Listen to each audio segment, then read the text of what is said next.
భారతదేశంలో ముస్లిం సహోదరులు కూడా దర్గాల దగ్గర కొబ్బరికాయలు కొడతారు. మరి మీరు క్రైస్తవులు ఎందుకు కొబ్బరికాయలు కొట్టరు అని అడిగాడు ఆయన. అప్పుడు నేను వెంటనే ఆయన అడిగాను, పూజారి గారు మరి కొబ్బరికాయ ఎందుకు కొట్టాలో మీరే నాకు చెప్పండి, అప్పుడు నేను కొడతానన్నాను. ఎందుకు కొట్టాలేమిటి, పెద్దలు నియమించిన నియమం అంతే, సాంప్రదాయాన్ని పాటించాల్సిందే అన్నాడు. కాదు, కారణం లేకుండా పెద్దలు ఏ సాంప్రదాయం పెట్టరు. పెద్దలు ఏది పెట్టినా ఒక కారణం అయితే ఉంటుంది. ఈ కొబ్బరికాయ ఎందుకు పూజలోకి వచ్చిందో చెప్పండి అన్నాడు. మీకు అంత తెలిస్తే చెప్పండి మరి అన్నాడు. నన్ను అప్పుడు చెప్పడం ప్రారంభించాను. మనుధర్మ శాస్త్ర నిర్మాణం కంటే ముందు మనం వెళ్ళినప్పుడు పూజలో కొబ్బరికాయ అనే ప్రస్తావనే లేదు.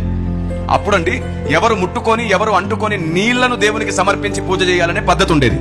ఈవెందో బైబిల్లో కూడా పవిత్ర జలమును గురించి రాయబడింది. రాగి బిందెలు, ఇత్తడి బిందెలు ఇప్పటికీ చూడండి, ఎవరు నిద్ర లేవక ముందు బావి దగ్గరకో చెరువు దగ్గరకో వెళ్ళి పూజారులు ఏం చేస్తారు, నీళ్ళు తెస్తారు. ఒకవేళ అక్కడ మీరు కుళాయి ఉందనుకో, మీరేమో బోరింగ్ అంటారు కదా, బోరింగ్ ఉందనుకో, వాళ్ళు ఏం చేస్తారు తెలుసా, దీని మీద 11 బిందెలు పోసేసి అమ్మయ్య ఇది పవిత్రమైనది అని అప్పుడు పట్టుకుంటారు. కాబట్టి ఎవరు ముట్టుకొని ఎవరు అంటుకొని నీళ్లు దేవునికి సమర్పించాలి అనే పద్ధతి ఆనాడు ఉండేది, ఈనాటికి కొనసాగుతుంది. అయితే కొన్నాళ్ళు గడిచిన తర్వాత పెద్దలు ఏం గమనించారో తెలుసా, ఎటు చూసిన నీళ్లు అపవిత్రమైపోతున్నాయి.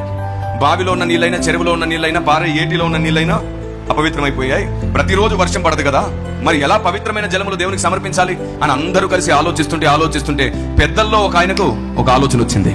ప్రకృతి పాడైపోతే జవాబు కూడా ప్రకృతిలోనే వెతుకుదామని అన్నాడు. ఎలా ప్రకృతిలో వెతకాలని వెతుకుతుంటే వచ్చిన ఐడియా ఏమిటంటే, ఈ కొబ్బరికాయలో ఉన్న నీళ్ళని ఎవరు ముట్టలేడు కదా, పూజలోకి ఇప్పటి నుంచి కొబ్బరికాయ తీసుకొస్తే కొబ్బరికాయలో ఉన్న పవిత్రమైన జలం దేవునికి ఇవ్వగలరు. ఈ మాట చెప్పగానే పూజారి గారు ఏమన్నారంటే, మా తాతగారు చెప్పిన సంగతులు నాకు ఇప్పుడు జ్ఞాపకం వస్తుంది.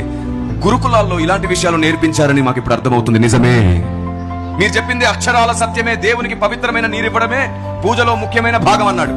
అలాగైతే ఒక పాపి, ఒక బలహీనుడు 1000 కొబ్బరికాయలు దేవునికి కొడితే దేవుడు దర్శించి ఆ వ్యక్తి పాపాన్ని తొలగిస్తాడని అడిగాడు. అలా ఎలా కుదిరిద్దండి, పాప క్షమాపణ ఉంటుంది కదా, ప్రాయశ్చిత్తం ఉంటుంది కదా అన్నాడు. ప్రాయశ్చిత్తం చేసుకోవాలి. పోని 1000 కాదు 10,000 కొబ్బరికాయలు కొడితే దేవుడు ఆ పాపిని దర్శిస్తాడంటే అలా ఎలా కుదురుతుంది సార్, కుదరదు అన్నాడు. దేవుడు అందరినీ దర్శిస్తాడటండి, దానికి ఖచ్చితంగా ఒక యోగ్యత ఉంటుంది అన్నాడు. అప్పుడు చెప్పాను నేను, 1000 కొట్టినా 10,000 కొట్టినా దేవుడు ఆ వ్యక్తిని దర్శించడని మీరు అంటున్నారు. పవిత్రమైన కొబ్బరి నీరు సమర్పించినా దర్శించకపోతే, అదే క్రైస్తవుడిలో ఎవడైనా పాపి పశ్చాత్తాపడి కన్నీళ్లు గార్చి కొబ్బరికాయ ప్లేస్ లో తన గుండెకాయ కొట్టి దేవుని సన్నిధిలో కన్నీళ్లు గారిస్తే నా దేవుడు దిగొస్తున్నాడు, ఆ వ్యక్తిని పరిశుద్ధపరుస్తున్నాడు, ఆ వ్యక్తిని నడిపిస్తున్నాడు, ఆ వ్యక్తిని బాగు చేస్తున్నాడు. ఇప్పుడు చెప్పండి పూజారి గారు, కొబ్బరి నీరు పవిత్రమా, కన్నీరు పవిత్రమా అని అడిగాను.